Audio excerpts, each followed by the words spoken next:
হংকংয়ে আজকে সকালবেলা বাঙ্কার করতে যায়, মানে জাহাজের যে জ্বালানি তেলটা, এই তেলটা নিতে যায় আমরা একটা ইনসিডেন্টের সম্মুখীন হয়েছি। সেই ইনসিডেন্টটা আসলে কি আপনাদের বলতেছি। এই যে দেখেন, এটা হলো ম্যানিফোল্ড। তো এই ম্যানিফোল্ডে পাইপলাইন কানেক্ট করে তারপরে আমরা বাঙ্কার নিয়ে থাকি, মানে জাহাজের যে জ্বালানিটা, এটা হলো ফুয়েল অয়েল এবং হেভি অয়েল, তারপরে হলো ডিজেল অয়েল। তো এই তিনটা জিনিস দিয়ে যেহেতু জাহাজ চলে, ইঞ্জিন চলে, যার কারণে কিন্তু এই তিনটা জ্বালানি আমাদের নিতে হয়। তো কানেক্ট করার পরে যখন রানিং করছে সেই সময় এই যে দেখেন, এটা হলো জাহাজের সামনের দিক, জাহাজের মাঝখানে হলো মানে যে জ্বালানির যে ট্যাঙ্কটা, সেই ট্যাঙ্কটা হলো একদম মাঝখানে, যেটাতে মানে ইনসিডেন্টটা ঘটছে। আর এটা হলো জাহাজের একদম পিছন পর্যন্ত।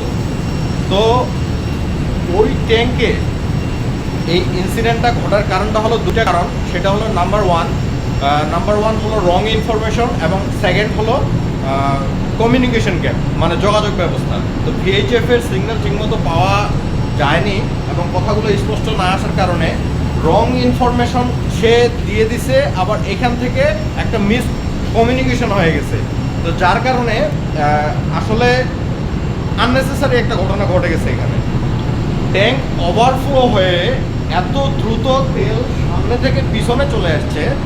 এই যে দেখেন, এটা হলো জাহাজের পিছন, এটা পুরোটাই, এই রাস্তাটা মানে পুরোটাই তেলে পুরো মানে একদম ব্ল্যাক কালার হয়েছিল। তো আমি এখন দেখাই, এই যে দেখেন, এটা আমরা সকালবেলা মানে সাথে সাথে আমরা যে সবে ড্রিল করি জাহাজে, সেটা কী জন্য করি। তো আজকে এই জিনিসটা আমি ফেস করলাম আমার 9 বছর কেরিয়ারে।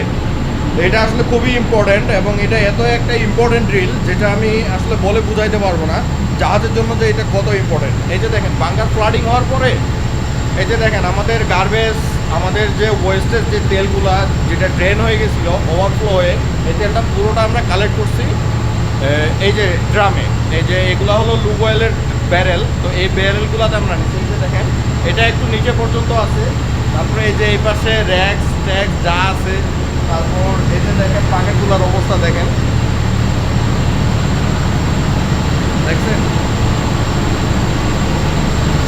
তারপর মানে কি বলবো, এই যে ওয়েল্ডেন পাম্প। তো মূলত আমাদের পারফেক্ট ইকুইপমেন্ট ছিল অ্যাকশন নেওয়ার জন্য। তো সেই পারফেক্ট ইকুইপমেন্ট এবং পারফেক্ট অ্যাকশন জাস্ট টাইমে নেওয়ার জন্য আজকে আমরা বিশাল একটা মানে অনেক বড় ধরনের একটা বিপদ থেকে আমরা বাঁচে গেছি।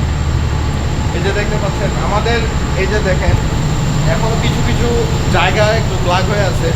তো এটা আসলে দেখার মতো না। এই যে দেখেন, আমি সামনের ক্যামেরা ব্যাটার অন করে দিচ্ছি।